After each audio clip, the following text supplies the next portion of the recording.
Mesdames et messieurs, bienvenue à votre émission de prédilection Kiosque qui va donc aujourd'hui analyser et commenter toujours cette affaire de l'assassinat de Chérubin Okende ou sa famille biologique qui vient donc de déposer une plainte contre l'inconnu, une démarche qui s'inscrit dans le cadre de la recherche de la vérité au sujet de présumés auteurs de ces forfaits, de ces commanditaires ainsi que des circonstances qui l'ont entouré, mais aussi et surtout au cours de cette émission Kiosque, nous allons également parler du changement à la tête de la police nationale congolaise où Silvano Kasongo a cédé les bâtons de commandement à Blaise Kilimali, l'adresse du chef de l'État Félix Antoine Tshisekedi Tshilombo lors de l'ouverture de la session de formation des 2500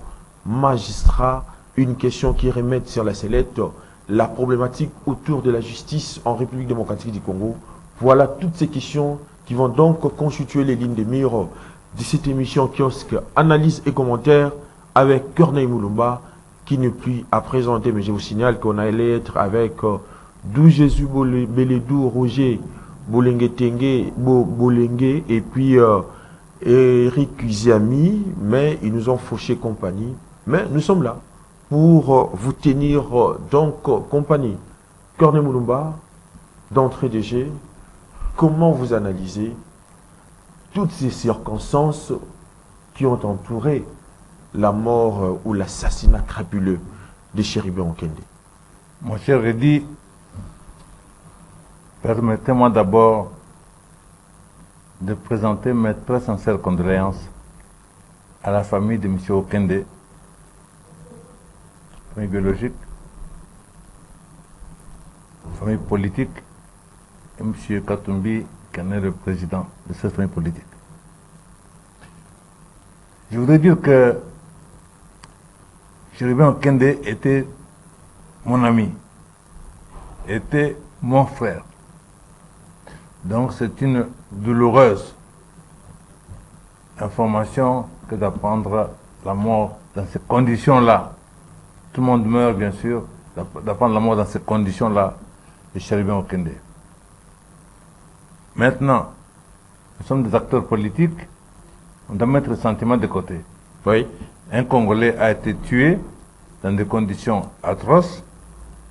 Il est du devoir de l'État congolais, mais aussi de la famille, de tous les Congolais, de faire tout pour que la vérité éclate et que les responsables soient identifiés. Et une fois identifiés, sanctionnés sévèrement. Ce n'est pas seulement l'affaire du gouvernement, ce n'est pas seulement l'affaire du parti de M. Okende, ce n'est pas seulement l'affaire de sa famille, c'est l'affaire de tous les Congolais. Parce que M. Okende, comme j'avais l'habitude de le dire, c'était l'élégance en politique. Jamais un mot plus haut que notre lorsque dans des débats politiques. Jamais d'invective, jamais d'injure, rien. Toujours ouvert, toujours réceptible. Et ça, c'est une grosse perte pour la classe politique congolaise. Parce que ça fait partie des modèles que nous devions, beaucoup de jeunes devraient suivre. Donc, ce qui est important, c'est qu'on puisse identifier les coupables et qu'on puisse les sanctionner sévèrement. Mais l'on ne peut que saluer à ce stade cette démarche de la famille Okende qui vient de s'ajouter à celle du président de la République, Félix Antoine Tshisekedi Tshilombo, qui avait instruit le gouvernement de la République de diligenter une grande enquête en vue d'établir les coupables avec les concours des experts internationaux. Mais il était en fait que beaucoup d'enquêtes diligentées par le gouvernement n'ont pas abouti jusqu'à présent. On peut parler notamment celle de Giugiani et autres, et celle de Delphin Kaimbi et Général Kaimbi et j'en passe. Donc, une chose est que le gouvernement engage une enquête, mais il est important, à mon avis, ici, et je me félicite de ce que la famille a porté plainte, donc contre un inconnu, certes, mais au moins il y a une action qui est en cours. Et je suis content aussi d'apprendre que sa famille politique a initié des actions auprès des enquêteurs internationaux pour qu'ils viennent compléter les recherches. Je pense que le fait d'avoir les différents côtés de plusieurs enquêtes, ça permet d'évoluer vers la vérité. Donc, je me félicite de ça. Mais au-delà des émotions qui suscitent l'assassinat de Chérubin Okende, vous ne voyez pas qu'il y a une impérieuse nécessité de l'opinion internationale qu'internationale de connaître les circonstances exactes, les commanditaires et les auteurs de ces présumés de cet assassinat? Mais écoutez, les préoccupations de la communauté internationale ont leurs conséquences. Oui. C'est notamment dans les relations diplomatiques entre pays. C'est notamment, nous avons prochainement les élections, nous avons prochainement les Jeux de la francophonie, et que donc cela peut discréditer notre pays, peut le rendre peu sécurisant pour des gens qui doivent venir participer à des compétitions. Ça, c'est une chose. Mais en dehors de ça, moi, Congolais, j'ai droit à la vérité.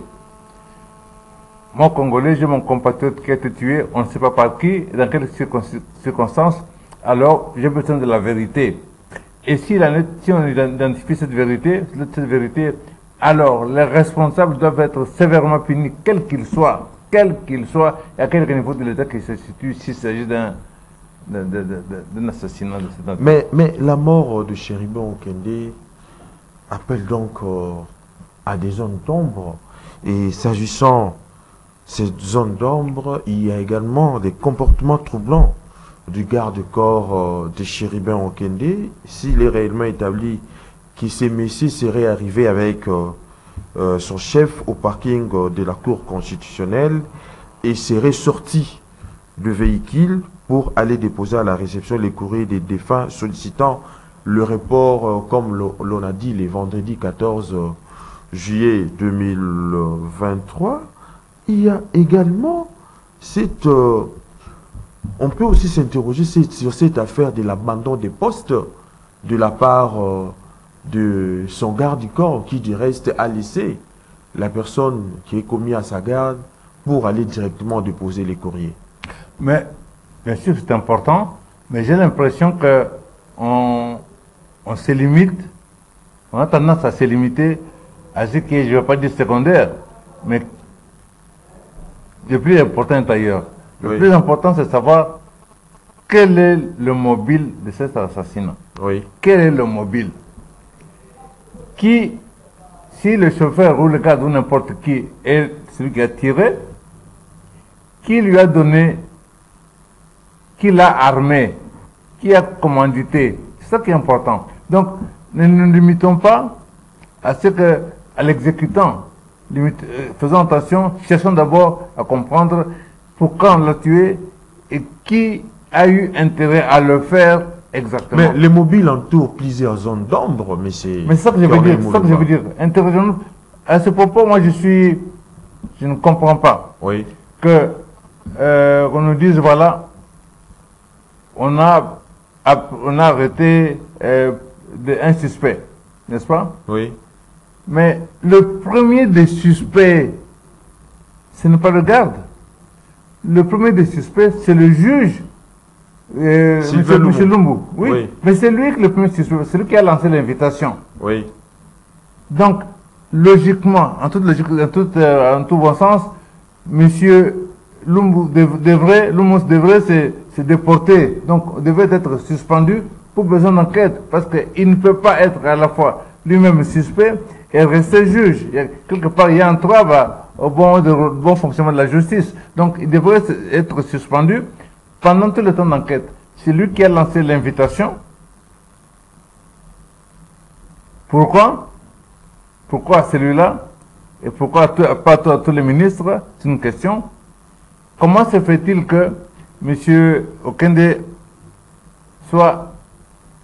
qu'il soit entré dans la cour constitutionnelle ou parking ou pas, il a répondu à une invitation. C'est en répondant à cette invitation, quelque part, qu'en cours de route, il a disparu. Donc, ceux qui l'ont, les ravisseurs, connaissaient le programme. Donc, ils veulent attendre quelque part, n'est-ce pas?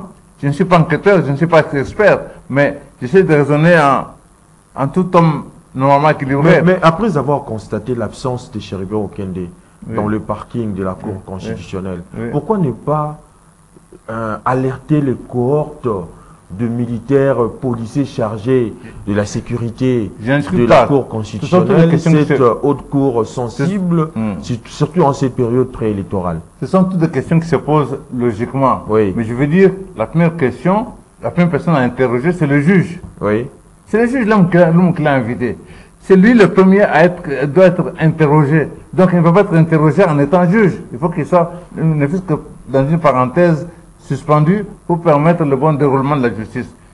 Ce que vous dites est vrai, je ne conteste pas. Mais pour que monsieur Okende vienne, il a été appelé. Donc il y a des gens qui savaient qu'il était appelé, qui devaient se rendre là-bas. Ils savaient. Donc posons les bonnes questions pour espérer de bonnes réponses. Les détails vont permettre d'approcher la vérité. Mais ce qui est, c'est que le premier élément qui frappe, c'est celui-là. Plusieurs ministres sont partis du gouvernement. Combien d'entre eux ont eu à être convoqués pour venir rendre compte? Pourquoi? La déclaration des patrimoines. Oui, mais ça, on l'a fait quand on entre au gouvernement. Et quand on sort, effectivement, on doit justifier des choses. Alors, ça c'est un. Deux. Quel pourrait être le mobile pour tuer quelqu'un de cette manière-là?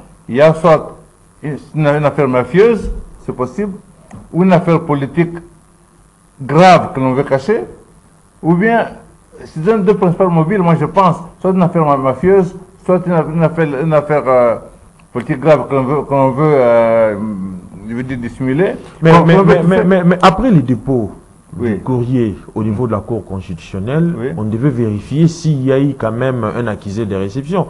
Parce que la Cour constitutionnelle nie le fait de la présence de Okende ou de sa voiture au parking de la Cour constitutionnelle. Il est clair que, si le gars était venu, c'est important de savoir qui il a rencontré et qu'est-ce que la personne lui a dit, puisqu'il est parti et qu'il est revenu. Donc, ça veut dire qu'on lui a dit quelque chose qui justifie qu'il soit revenu. Qu'est-ce qu'on lui avait dit concrètement et avec qui il avait parlé? Avec qui il avait parlé à la Cour constitutionnelle? C'est important parce que c'est ça le suspect. Même celui avec qui il a parlé, lui aussi suspect, devait être lui aussi retiré du poste pour pouvoir répondre pour des besoins d'enquête. Il ne faut pas seulement arrêter le chauffeur ou bien le garde, non. Toute la chaîne doit être saisie. Donc, mais là où le bas blesse, c'est du fait que jusqu'à présent, les témoignages, je dirais, même de versions contradictoires, continuent toujours à circuler, alors qu'on n'a pas encore eu la vérité exacte de ces dossiers, quoi qu'il en soit. C'est normal qu'il y ait des vérités contradictoires. Pour la bonne et simple raison que, d'abord, les auteurs ont intérêt à, comment dirais-je, à désorienter l'enquête, n'est-ce pas? À faire tourner, attirer l'attention ailleurs. C'est logique, c'est normal, à la limite, c'est de bonne guerre. Il appartient à l'enquête, justement. Aujourd'hui, la technologie permet beaucoup de choses. Après avoir entendu toutes les personnes concernées, le chauffeur, le garde du corps, le réceptionniste de la Cour constitutionnelle, le juge Lumo, une fois que ça, la famille, parce qu'il est parti de la famille. Il y a eu un titre qui a circulé d'un certain Victor, où qui a eu un entretien au téléphonique avec Cherubin de la Veille. La moindre des choses est que toutes les communications téléphoniques de M. Okende de cette semaine-là puissent être récupérées auprès des entreprises de téléphone, comment dirais-je, Vodacom, RTL et compagnie. Récupérer toutes les communications, on doit suivre ça. Et puis, comme on le dit, je ne sais pas, mais comme on le dit par ceux qui le savent, que ces véhicules sont dotés d'un GPRS. Donc ça veut dire que on peut saisir la compagnie Toyota et elle peut nous retracer le circuit du véhicule. On verra si le véhicule a été ou pas dans le parking de la cour. On verra par où il est passé et à quel moment. Où est-ce que c'est arrêté pendant un long moment, à quel endroit, ainsi de suite. Si vous avez ça, que vous avez même les communications internes, parce que l'appareil permet aussi de récupérer des conversations. Si vous avez ça, si vous avez les communications téléphoniques, si vous avez tous ces différents témoignages, je pense que en 4-5 jours, on doit voir des éléments suffisamment convaincants. Mais au-delà de tout ce que vous venez d'évoquer, peut-on parler d'une mort politique? Mais je suis un patriote et je vais me mettre au-dessus de la mêlée. Si je dis c'est la mort politique, donc je prends position. Je n'ai pas le droit de prendre position. J'ai le devoir de concourir à l'établissement de la vérité. C'est ça qui est important. Donc, mort politique ou pas, ou mafieuse, ça c'est dans les conclusions. À ce stade, pourquoi a-t-il été tué? Parce qu'un homme comme celui-là ne se déplace pas comme ça. Donc quand s'il répond à un appel à des personnes de confiance. Ça c'est une chose. La deuxième, il faut qu'il y ait un motif valable, suffisamment important, suffisamment compromettant, suffisamment pour justifier qu'on l'ait tué de cette manière-là. Donc, quel est ce motif? C'est ça qu'il faut, c'est là qu'on doit s'intéresser. Et pour le savoir, si il est probable, manifeste que, répondant à cette invitation, les tueurs connaissaient, donc savaient qu'il y avait invitation, ils savaient qu'elle allait s'y rendre. Donc, premier suspect, c'est celui qui a lancé l'invitation. Sur base de quoi, comment, ainsi de suite. Donc, toutes ces questions devraient nous permettre effectivement d'approcher la vérité. Et c'est là qu'on va découvrir un peu quel est ce motif suffisamment grave. Le reste, c'est spéculation. Quel est le motif suffisamment grave qui a conduit à ce que... Mais faudra-t-il admettre que la déclaration des patrimoines constitue-t-elle une menace à l'endroit, notamment de ceux de l'opposition? Mais en quoi est-ce qu'il y a une menace? En quoi est-ce qu'il y a menace? Quelqu'un déclare, voilà, moi qui entre au gouvernement aujourd'hui, voilà ce que je possède. 2 maisons, une voiture, et ceci. Ok. Il quitte le gouvernement, il fait une déclaration pour dire que j'ai 5 voitures, j'ai 5 maisons, ainsi de suite. Qu'est-ce qui est surprenant? Il n'y a rien de surprenant là-bas. Maintenant, il est aussi possible qu'effectivement, et c'est dangereux souvent pour les membres du gouvernement parce qu'il y a beaucoup de tentations, il y a beaucoup de pièges, il y a beaucoup de règlements de compte, il y a beaucoup d'éléments qui interviennent, qu'il y ait des dossiers financiers beaucoup plus importants. Et à ce moment-là, les enjeux sont d'une autre nature. Il y a des gens de l'intérieur du pays comme de l'extérieur du pays qui peuvent avoir, ça peut être problème de gros marchés, ça peut être... Il y a mille et une possibilités que seule l'enquête doit fournir, auxquelles l'enquête doit répondre. Donc pour moi, je pense qu'il n'y a pas besoin de spéculation.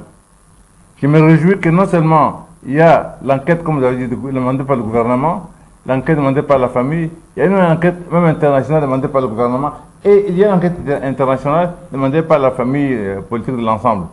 Donc ça veut dire qu'on aura 3-4 enquêtes et on pourra faire des recoupements nécessaires et tenant compte aussi de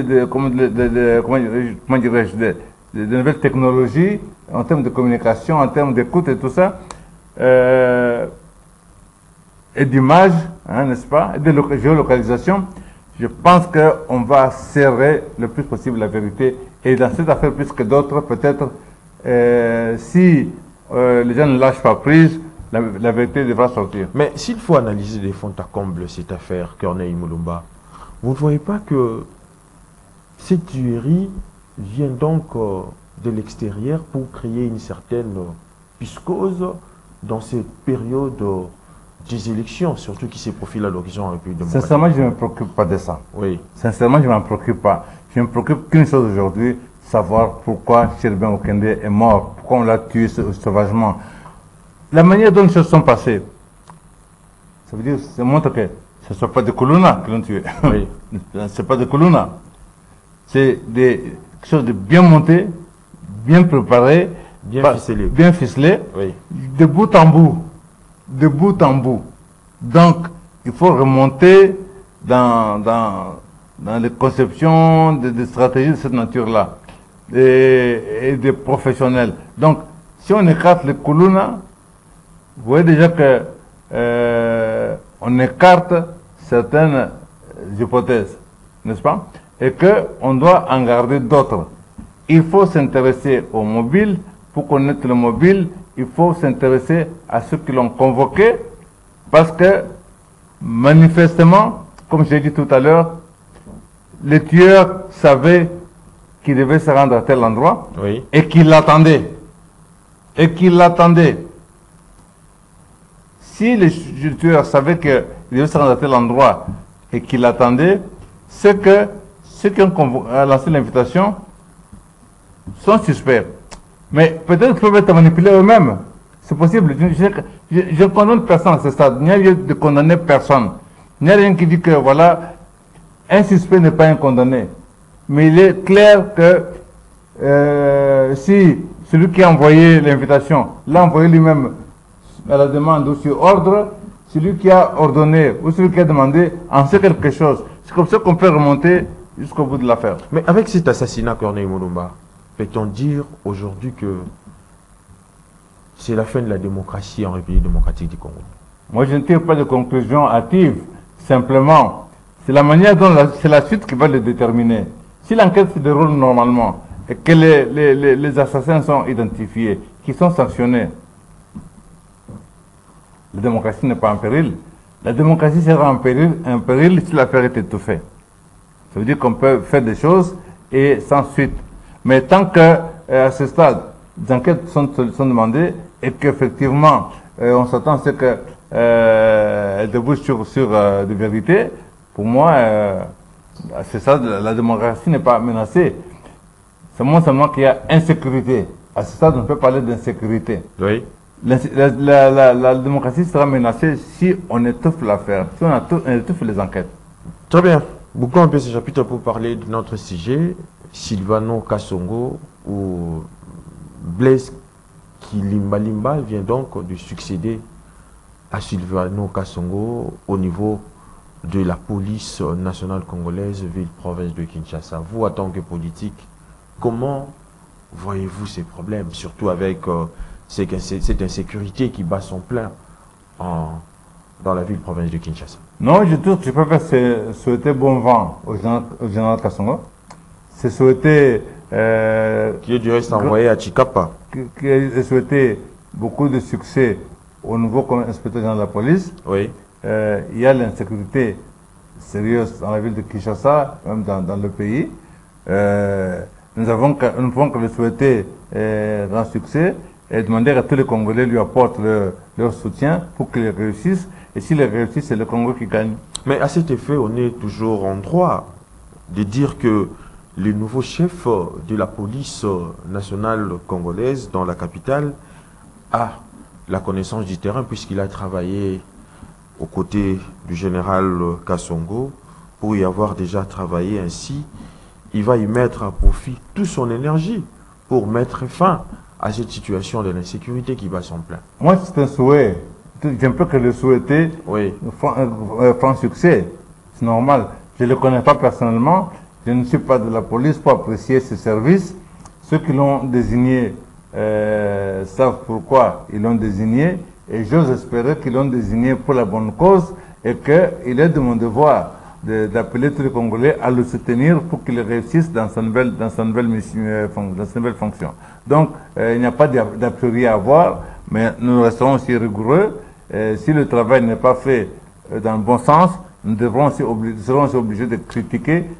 Mais dans ses premiers mots devant la presse, Blaise Kilimbalimba a promis de faire régner l'ordre et la discipline dans la ville-province de Kinshasa. N'est-ce pas là un chapelet de bonnes intentions? Écoutez, quelqu'un a dit les promesses ne valent pour que ceux qui y croient. Oui. Nous allons le juger à l'acte, aux actes qu'il va poser. Donc, pas d'a priori, ni positif, ni négatif. Nous allons le juger par rapport aux actes. À lui de faire la démonstration qu'il mérite d'être là et qu'il mérite la confiance des Congolais. Mais au centre du problème du changement, on trouve l'homme. L'homme qui peut quand même résoudre ces problèmes. Peut-être il est le mieux adapté à résoudre ces problèmes de l'insécurité. Je n'en sais rien. Je n'en sais rien. Je dis encore, je n'en sais rien. Oui. Jugeons-le aux actes. Il est en fonction. Dès le premier jour, il se trouve face à ces problèmes d'insécurité, à ces problèmes de Kuluna et autres, à ce qui se passe à Komoto et ailleurs. Donc, il a une très lourde responsabilité et nous devons le soutenir, c'est-à-dire de faire la démonstration qu'il est apte ou pas. Il ne s'agit pas, avant qu'il ait travaillé, que nous disions que voilà, oui, il est compétent, oui, il a des atouts.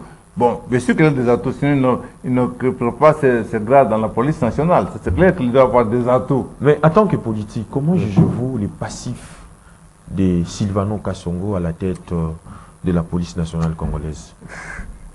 Je n'entre pas dans les polémiques. Oui. Kasongo, il a fait ce qu'il a pu. Il est parti.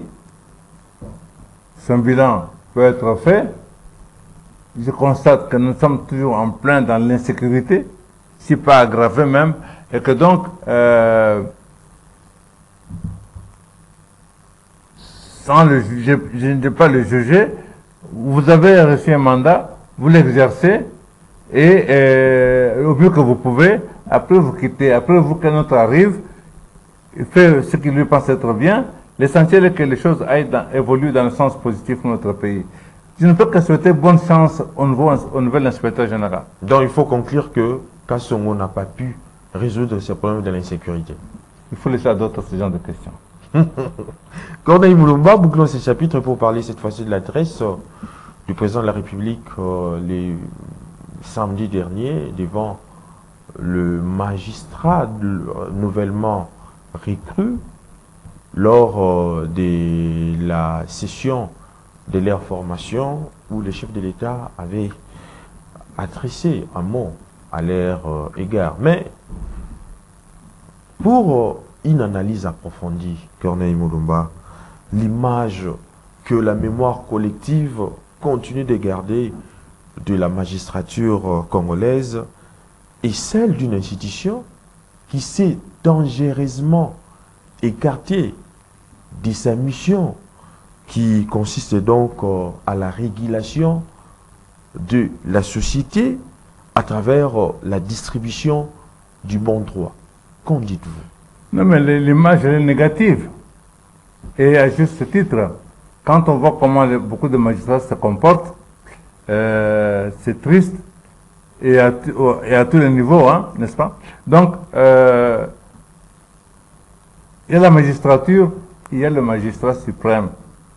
C'est lui qui insuffle, n'est-ce pas? Qui donne l'impulsion. Il donne l'impulsion. Qui impulse une dynamique. Voilà, absolument. Oui. Donc, ça veut dire que, d'une manière ou d'une autre, ça retombe sur lui. Oui. Et il dit bien que la justice élève la nation.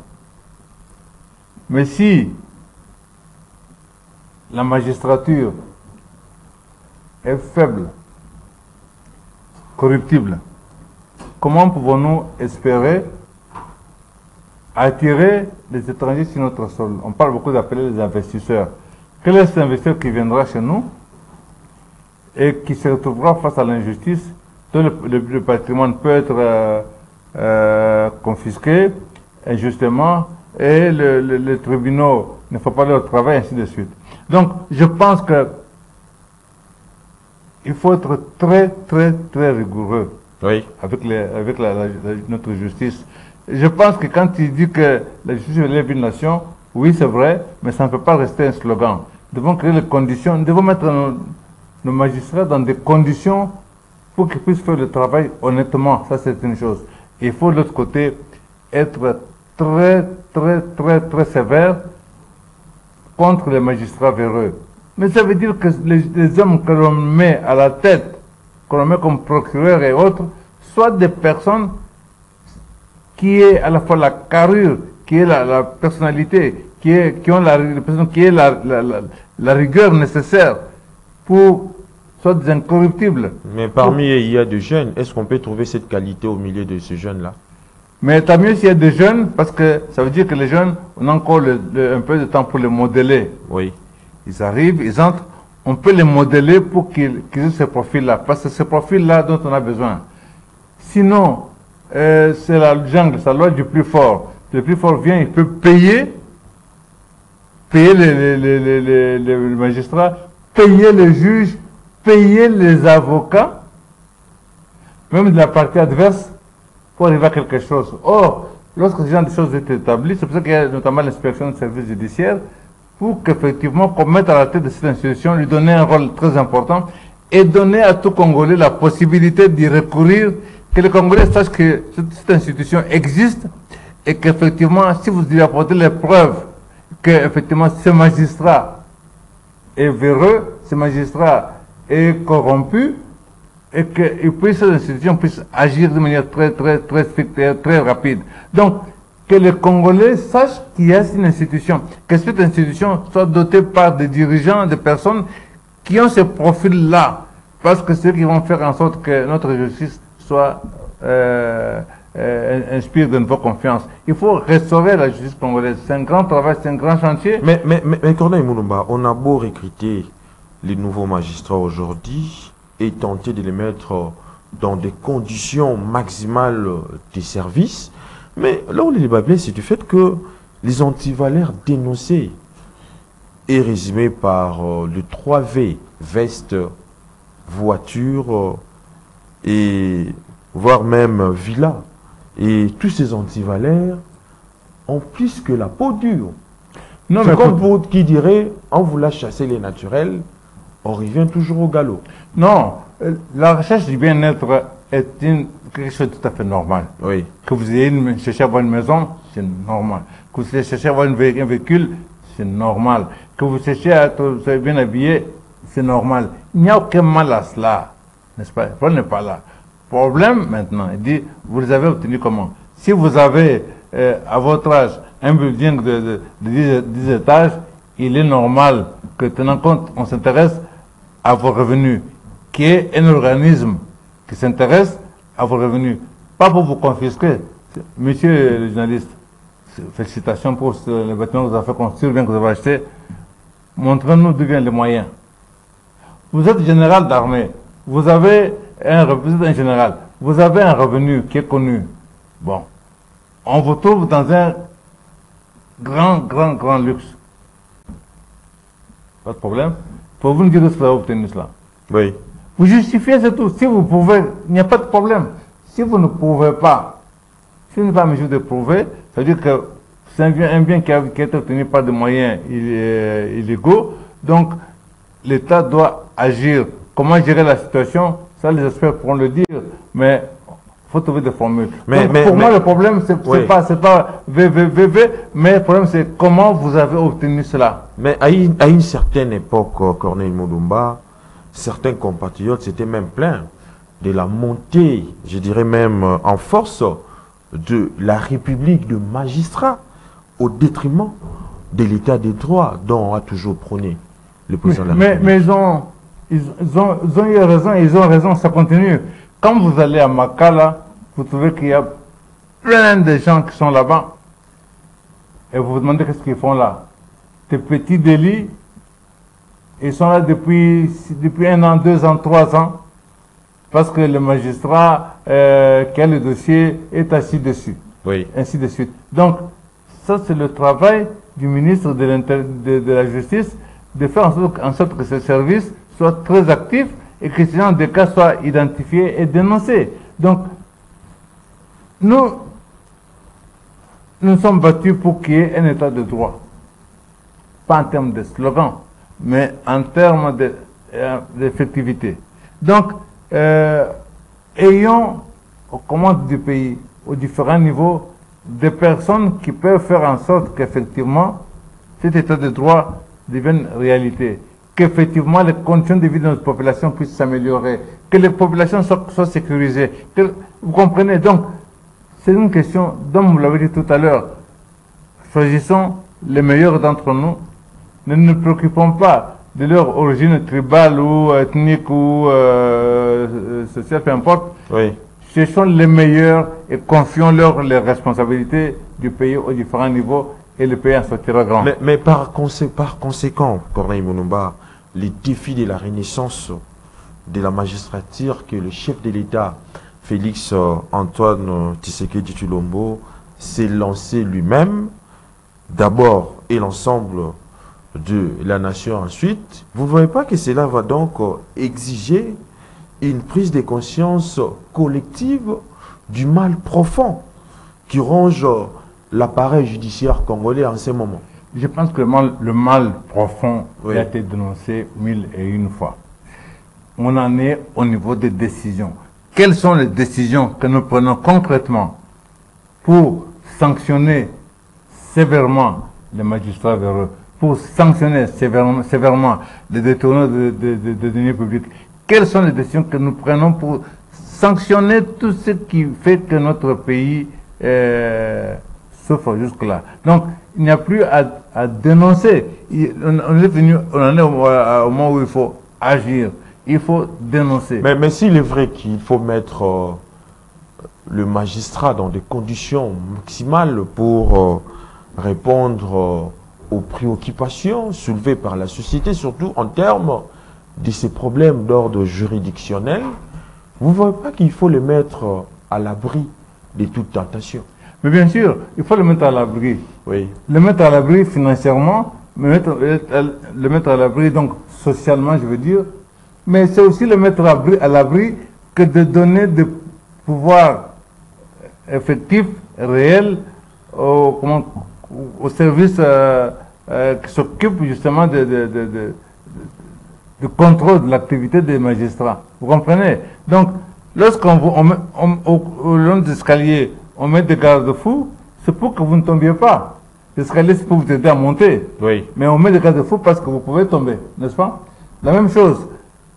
Créons les conditions pour qu'ils soient à l'aise, mais en même temps, les services judiciaires et les services s'occupent comment dirais-je, des magistrats qui les contrôlent puissent être renforcés, équipés et qu'effectivement les Congolais ont besoin de voir que voilà, tel magistrat est à la barre parce que dans tel dossier, vous ne pouvez pas convaincre, vous pouvez faire n'importe quel discours. Oui. Dès lors que dans le pays, vous avez des dossiers aussi importants que celui de dossier de 100 jours, que celui de les Gelou et autres, où des dizaines de millions de dollars sont partis, et que, à ce jour, il n'y a personne qui est arrêté. Oui. Il n'y a personne qui est en prison. Et cet argent, il est récupéré. Mais il y a eu Vital Kamerhe qui a été appréhendé, Corneille Mounouba. Vital Kamerhe. Il y a eu d'autres personnalités qui ont été vous avez suivi à quel point les Congolais étaient heureux, étaient fiers, et suivaient chaque jour le procès Kamerhe. Ça montre qu'il y a une sorte de justice chez les Congolais. Mais comme moi, vous avez constaté que le premier, Vital Kamerhe a été condamné en première instance, il était allé en appel, il a été condamné. Et vous avez constaté comme moi que le premier à avoir torpillé ce dossier, c'est le chef de l'État lui-même qui avait déclaré que Kamerhe était déjà un garçon brillant, un garçon bien, et qu'il avait... Et pensez-vous que cela avait influencé la justice? Les propos du président de la République avaient influencé la justice dans ce sens-là? Un instant. Oui. Et qu'il a un grand avenir dans le pays. C'est la bouche du magistrat suprême. Ça, c'est un. Deux. Mais cela ne pouvait pas influencer la justice, Corneille Mounouba. C'est la bouche du, vous l'appelez bien, magistrat suprême. Ça, c'est un. Deux. Oui. Quand il rentre, il est acquitté. Il n'est pas blanchi, il est acquitté. Il y a une nuance. Ce n'est pas l'aboutissement de la justice qui a conduit à ce qu'il soit blanchi. Il n'a pas été blanchi, il a été acquitté. Oui. Il est acquitté. Et il se retrouve vice-premier ministre. Donc, ça veut dire que quelque part, il y a quelque chose qui reste sur la gauche des Congolais. Les deux choses l'une. Tous ces grands magistrats. Donc, une prime à l'impunité, en fait. Tous ces magistrats, oui. Ces hauts magistrats, oui. Tous ces juges qu'on voit en tenue qui impressionnent, ne connaissent pas le droit. Parce que s'ils condamnent et qui va en appel, d'autres confirment la condamnation, et puis on dit il est acquitté, il y a quelque chose qui ne va pas. C'est comme ça, on peut tenir le discours comme quoi on veut corriger notre justice, mais ce sont les actions comme celle-là qui justement retirent la confiance dans la justice. Comment est-ce possible? Comment est-ce pensable? Ça c'est pour les 100 jours, une partie de 100 jours, si les genoux séparés. Qui est-ce qui est arrêté? Qui est arrêté? Et on parle de l'université de Mboujima, c'est pareil. Donc, zéro trou et compagnie. Mais l'homme peut voler. Mais c'est pour ça qu'il y a la justice, pour corriger justement. Pour corriger, pour sanctionner. Mais s'il n'y a pas de sanction, s'il n'y a personne qui est en prison, si l'argent n'est pas restitué, on évalue à plus de 500 millions de dollars. Donc, selon Corneille Mulumba, il est tout autant vrai que sans une conscience professionnelle aiguisée et une éthique professionnelle, donc le pays risquerait de retourner dans les chaos avec mais c'est clair. La problématique de la justice. Mais c'est clair, là, je m'en réfère aux partis politiques qui ne soutiennent pas nécessairement le pouvoir. Oui. J'imagine que ceux qui sont sur le pouvoir peuvent se taire, mais ceux qui sont dans l'opposition, voilà les dossiers sur lesquels ils devaient se lever. Vous, de devez dire la même chose. Ne tournez pas trop vite la page. Revenez. Le pays a besoin de journalistes d'investigation. Interrogez, enquêtez, revenez sur des dossiers, allez en profondeur dans des dossiers. Donc, il est un fait que si les journalistes n'ont pas beaucoup de moyens, c'est un problème. Si les acteurs politiques sont facilement corruptibles, c'est un problème. Mais il y a là des dossiers très importants que lorsqu'on veut montrer une bonne image de notre justice, on doit le faire aboutir. Si on ne le fait pas aboutir, c'est qu'on participe soi-même de la corruption. Et donc, notre pays ne peut pas inspirer confiance. Si nous faisons de la politique, c'est pour faire de ce pays effectivement un grand pays. Il est déjà grand par nature. Maintenant, montrons-nous que nous sommes des grands dans la gestion de ce pays, en montrant que nous sommes des hommes d'ordre, des hommes de discipline et tout ça. Donc, je pense que jusqu'à présent, nous avons failli, ça c'est clair, dans beaucoup de domaines, notamment sur la justice. Le discours, c'est bien, mais au-delà du discours, ce sont les actes qui sont importants. Mais vraiment, c'est un constat amer concernant la justice dont vous venez d'évoquer, mais d'ici peu, les justiciables également vont s'ériger en gardiens du temps pour vérifier si un embryon d'un État, je dirais, des droits, va germer à partir du champ de la justice dont vous faites allusion. Parce que la justice n'est pas seulement une mauvaise justice, n'a pas seulement une image sombre, mais aussi ces différentes arrestations constatées ça et là prouvent à suffisance qu'il y a quand même de l'espoir pour que ces problèmes soient réellement endigués. L'interpellation n'est pas un problème. Oui. Et un citoyen normal ne devait pas s'inquiéter outre mesure. Vous interpellez, vous amenez devant le cours des tribunaux. N'est-ce pas? Oui. Et là, les juges se prononcent. Soit ils vous blanchissent, soit ils vous condamnent.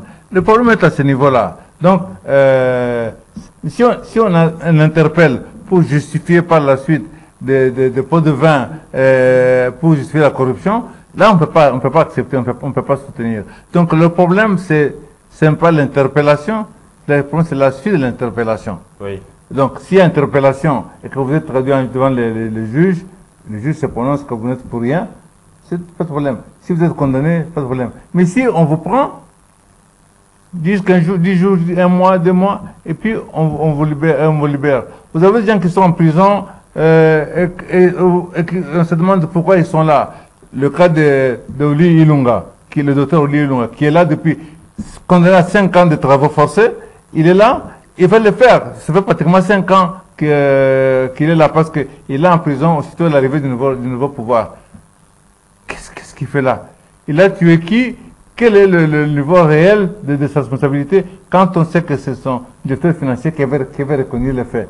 Mais il n'y a pas que celui-là, il y en a d'autres. Je pense simplement que nous avons un problème très très sérieux d'administration de justice dans notre pays et ce serait une action spectaculaire, intéressante, que pour les 4-5 mois qui restent de pouvoir en place, qu'il se distingue un peu par cette action de la justice, ce serait très bien. Corneille Mulumba, pour terminer, comment voyez-vous l'avenir de la République démocratique du Congo avec tous ces éléments abordés, notamment l'assassinat de Chéribé Okende, les changements à la tête de la police nationale congolaise, mais aussi surtout cette problématique autour de l'image de la justice congolaise?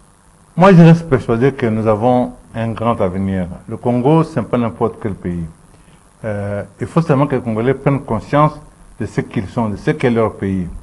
Si les Congolais prennent en charge les dossiers d'Okende, ce dossier va aboutir. Si les Congolais prennent en charge le dossier des 100 jours d'utilisation de compagnie, ces dossiers vont aboutir.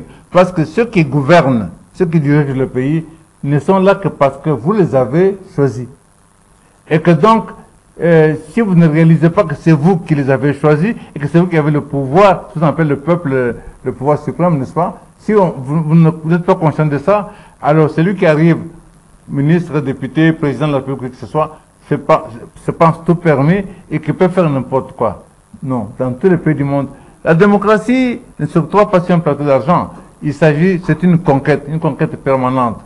Ce que vous avez dit qu'il s'érige en association, en mouvement pour contester, pour ceci, pour cela, c'est ça le jeu de la démocratie. Il faut que la société civile, qui ne doit pas être celle que nous voyons chez nous comme ça, ou bien qui doit être financée par l'extérieur, mais qui est les Congolais qui prennent conscience dans un moment associatif qu'ils doivent défendre les intérêts de leur pays et leurs intérêts. Et c'est à eux de le faire, et c'est comme ça qu'on se fera respecter, et c'est comme ça qu'on rendra notre pays attrayant. Très bien.